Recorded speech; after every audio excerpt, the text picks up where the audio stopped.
EMARKETER is your trusted partner for actionable data and insights on marketing, advertising, commerce, and more. But did you know EMARKETER also has a division focused on B2B media solutions? Partner with eMarketer today and connect your brand messaging with our powerful audiences. Visit emarketer.com/advertise to learn more. Hello, listeners. Today is Wednesday, November 13th. Welcome to Behind the Numbers, Reimagining Retail, an eMarketer podcast. This is the show where we talk about how retail collides with every part of our lives. I'm your host, Sara Lebow. Today's episode topic is Nike.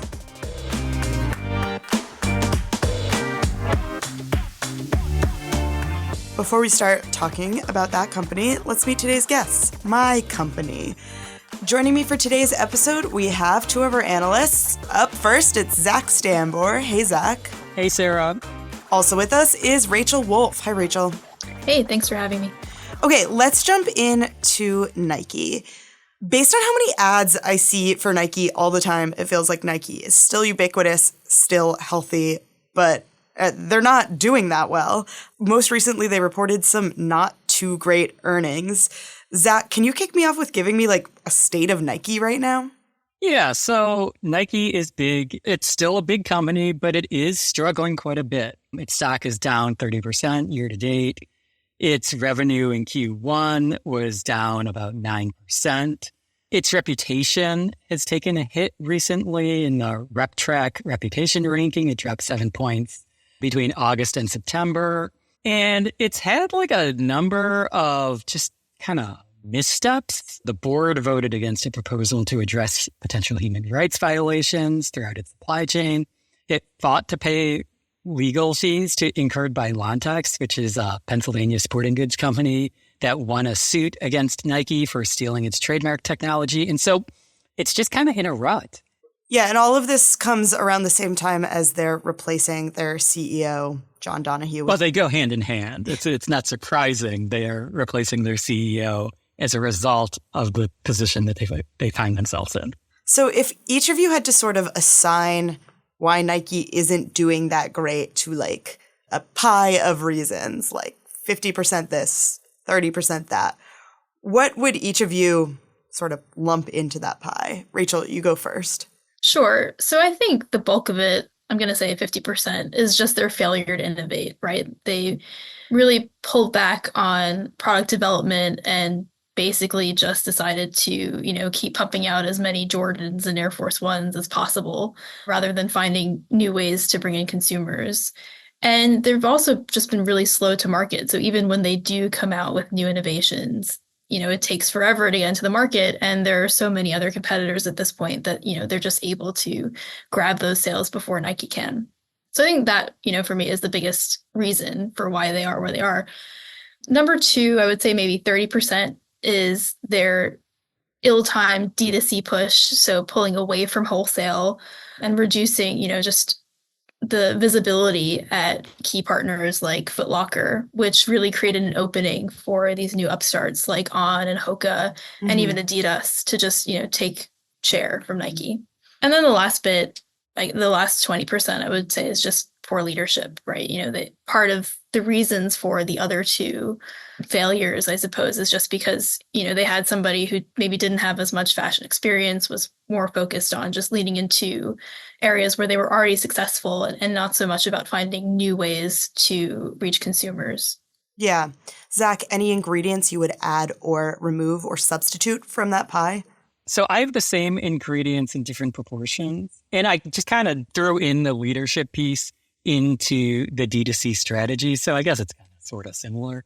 But yeah, the D2C strategy was just the wrong strategy at the wrong time. And they ceded ground to these upstart companies that took that and ran with it and have built these connections with consumers that can be really kind of difficult to untangle once they're formed. And the innovation piece is really, I think, crucial here as well, because Nike built its brand on performance and innovation. I was just watching the Prefontaine movie which gets to like the formation of Nike. And, the thing with innovation is you have to always push forward. It's kind of like that line in Annie Hall.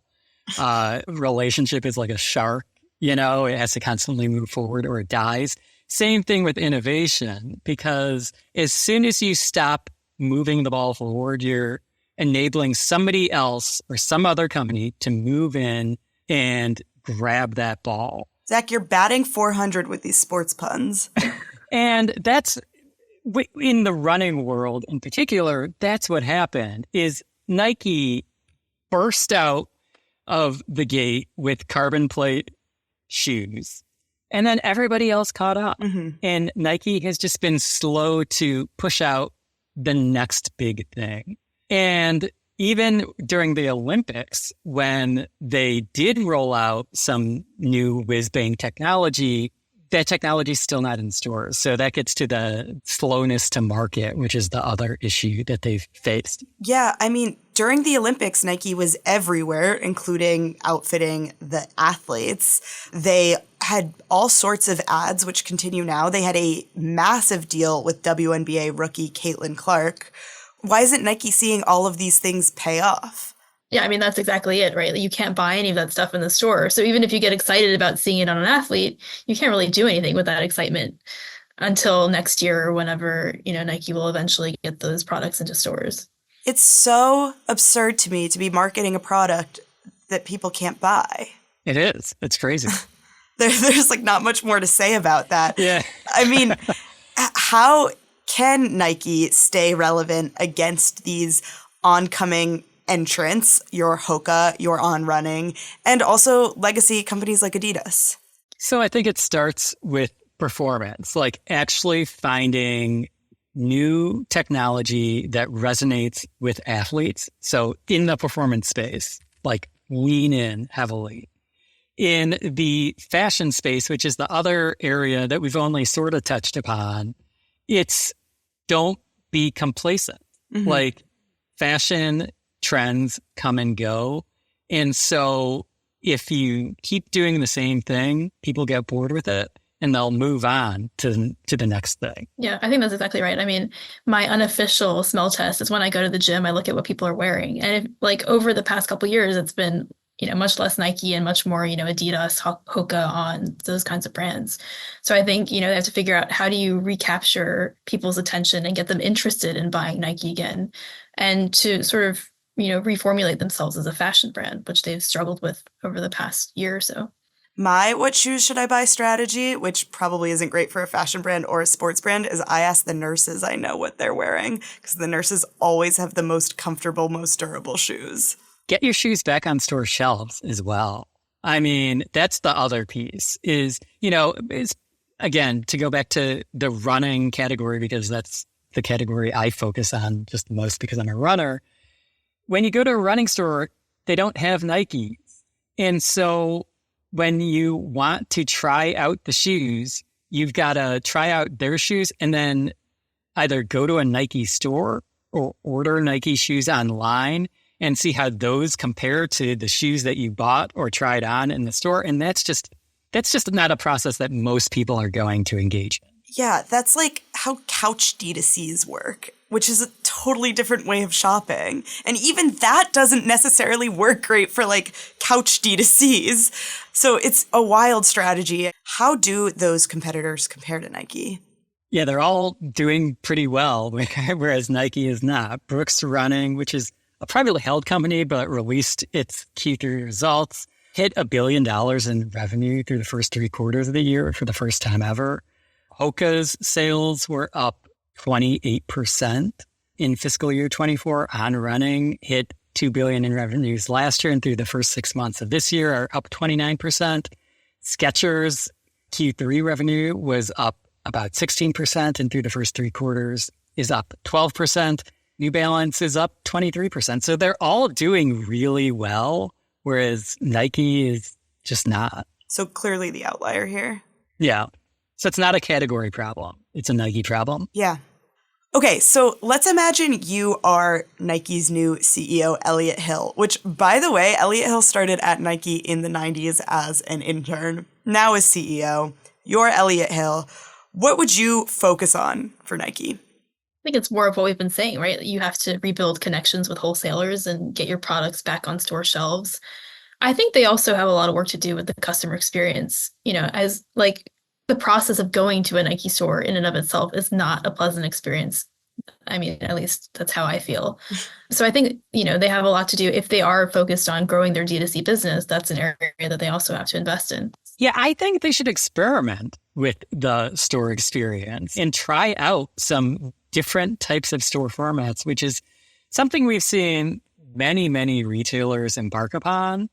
But Nike hasn't done that much, but there's a real opportunity there. Yeah, I mean, On Running has its like fancy wall of shoes in the store. Lululemon, I think Hoka has like a rock climbing wall or something that you can test its shoes on. Alo Yoga and Lululemon have both had yoga classes in store in the past. I don't know if Lululemon's still doing that, but Alo definitely is. Dick's Sporting Goods has the fun little track that you can run around. What does Nike have? Right. There's a million different things that Nike could do to make the store experience interesting, cool, unique. And then they also could experiment with different size stores so that they can make it easier for consumers to visit the store because there aren't that many Nike stores. Mm-hmm. You could try a smaller format store that you could get into, different malls or whatnot. We mentioned other athletic brands Nike could learn from, Hoka, Lululemon, On Running. What are non-athletic brands that Nike could learn a lesson from? So I think for me, like Levi's is a good one that they could, take some learnings from, in part because Levi's is on its own, D2C push, and they've seen more success of it more recently than Nike has. But one thing that they did specifically was to focus on improving speed to market, right? Because you're moving from wholesale to a D2C model, you need to make sure that you're able to respond to trends as they're emerging and not, wait months like Nike has to get products on shelves. So I think that's one area where they could really take a page from Levi's playbook. Another one that I think of is Lego, which is a lot of different things to a lot of different people. And the Lego store is fun to visit. It's engaging. It has products that resonate with consumers in a lot of different ways, and it stays fresh. It's always rolling out new stuff. And when something resonates with consumers, they lean in that direction and just roll out more and more and more of it. And so I would just look toward a company like Lego to see how you can build relationships with consumers that resonate over time or that last over time. Both Levi's and Lego are also companies that have flagship brick and mortars, but also sell their products in other stores and other marketplaces as well. So you can expect to find Lego in a Target as much as you expect to find them in a Lego store. Another thing that Levi's has done well is they've done a lot of like clienteling work in stores. They have a new app that associates in stores can use to know more about the people that they're talking to, whether they're regular Levi's purchasers, what their size is. All of this can be useful at a Nike store as well. You want to know if you're talking to a marathoner like Zach or someone who goes on long walks around New York City like me, and really address that customer how they need to be addressed. And the last thing I'll say about both Levi's and Lego is that they are both also legacy brands with strong, cool identities like Nike that they've managed to maintain by keeping fresh partnerships. Levi's most recently with Beyonce. Nike needs to keep doing that, but they need to make sure that the clothes that they're offering, the shoes that they're offering when they do those partnerships are available. Yeah, and it's not an impossible task. I mean, you can look to just some legacy running brands like Brooks or New Balance to see how you can reinvigorate the brand through innovation, a good customer experience, and all that sort of stuff that we've been talking about. It's not rocket science, but you have to execute. Okay, so one final hot take. Do you guys think Nike can or will turn it around? I think yes. I mean, the company is not doing well, but I think the brand itself is still so strong. And it still resonates, with teens, for example. Like it's still the top brand among Gen Zs. So I think, they will turn it around eventually, but it will take time. Yeah, I agree. I mean, they're in a rut. but they're not in a deep hole. And I think they can, in relatively short order, execute on a strategy that gets them back to level ground and then to growth. Okay, well, that is all we have time for today. Thank you both for being here. Thank you, Rachel. Thanks. Thank you, Zach. Yeah, thanks for having me. Thank you to our listeners and to Victoria, who edits the podcast and keeps everything running. We'll be back next Wednesday with another episode of Reimagining Retail, an eMarketer podcast. And tomorrow, join Marcus for another episode of the Behind the Numbers Daily.